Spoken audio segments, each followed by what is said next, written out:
தாமிரபரணியில் கழிவுநீர் கலப்பது தடுத்து நிறுத்தப்படும் என்று ஆணையர் தொடர்பாக நெல்லை ஆணையர் நியூஸ் 18 தமிழ்நாடு தொலைக்காட்சிக்கு பிரத்யேக பேட்டி அளித்திருக்கிறார். கழிவுநீர் கலப்பதால் தொடர்ச்சியாக தாமிரபரணி ஆறு மாசடைந்து வருவதாக நியூஸ் 18 தமிழ்நாடு செய்தி வெளியிட்ட நிலையில் தற்போது ஆணையர் பிரத்யேக பேட்டி அளித்திருக்கிறார். அந்த பேட்டியை தற்போது பார்க்கலாம்.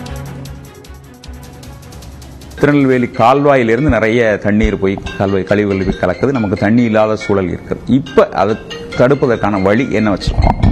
ஸோ நம்ம வற்றாத ஜீவநதியான தாமிரபரணியில் கழிவுநீர் கலக்குது அப்படிங்கிற ஒரு குற்றச்சாட்டுகள் எழுந்திருக்கு. ஸோ அதுக்கு நம்ம பர்மனெண்ட்டாகவே நம்ம அதை எப்பயுமே நிறுத்துறதுக்கு நம்ம யூஜிஎஸ்எஸ் அண்டர் கிரவுண்ட் சீவேஜ் சிஸ்டம் நம்ம மாநகராட்சி சார்பாக ஒரு சுமார் 300 கோடி மதிப்பீட்டில் நம்ம தச்சனூர் மற்றும் திருநெல்வேலி சைடில், அதாவது ஆற்றோட ஒன் சைடில் நம்ம பண்ணிட்டு இருக்கோம்.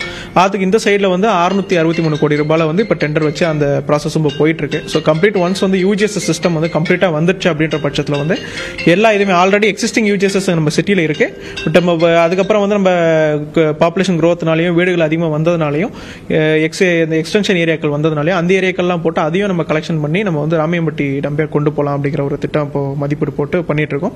ஸோ ஒரு செட் ஆஃப், அதாவது ஃபேஸ் 1 2007 முடிஞ்சிருச்சு. இப்போ ஃபேஸ் 2 மோர் தென் 90% மேலே ஒர்க்குகள் முடிஞ்சிருச்சு இப்போ. ஸோ எப்படி பார்த்தாலும் நமக்கு இன்னொரு 1 or 2 months நம்ம லைன்ஸ் எல்லாமே சார்ஜ் பண்ண ஆரம்பிச்சிருவோம்னா நம்ம எல்லா வீட்டுகளுக்கும் ஹவுஸ் சர்வீஸ் கனெக்ஷன் கொடுத்துருக்கோம். 54 ஹவுஸ் சர்வீஸ் கனெக்ஷன் இது வரைக்கும் நம்ம ட்ரைனேஜ் 2 மண்டலத்தில் இப்போ கொடுத்துருக்கோம்.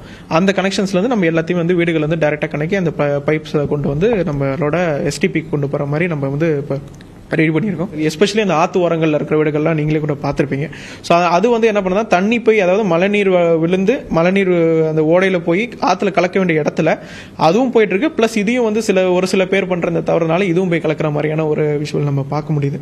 ஸோ அதனால் அந்த மாதிரி வீடுகளை ஸ்பெஷல் டிரைவாக போட்டு இப்போ மீனாட்சிபுரம், சிந்துமுந்திரை, ஊருடன் குடியிருப்போம், அந்த மாதிரி ஏரியாக்கள் எதெல்லாம் அந்த ஆற்றை ஒட்டி இருக்குதோ அந்த ஏரியாக்களில் இப்போ ஸ்பெஷல் டிரைவ் மாதிரி பண்ணிட்டு இருக்கோம்.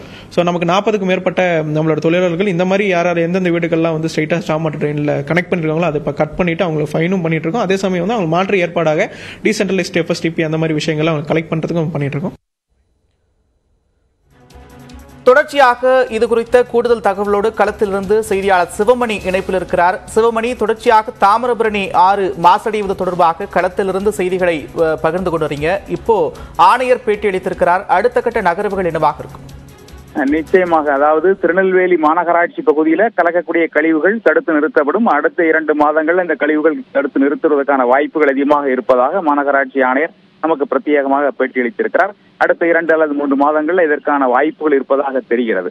இந்த சூழல்ல திருநெல்வேலி மாவட்டத்துல பாபநாசம் முதல் புன்னக்காயல் வரைக்கும் 200 இடங்கள்ல மற்ற ஆலை கழிவுகள், அதோட மட்டுமல்லாம உள்ளாட்சி அமைப்புகளுடைய கழிவுகள், அதாவது பாபநாசத்தை எடுத்துக்கிட்டா விகேபுரம், அம்பாசமுத்திரம், கல்லடைக்குறிச்சி பகுதியில தொடங்கி அனைத்து உள்ளாட்சி அமைப்புகளுடைய கழிவுகளும் அங்கே கலக்கப்படுகிறது. அதனை தடுப்பதற்கான நடவடிக்கைகள் எடுக்கப்பட வேண்டும்.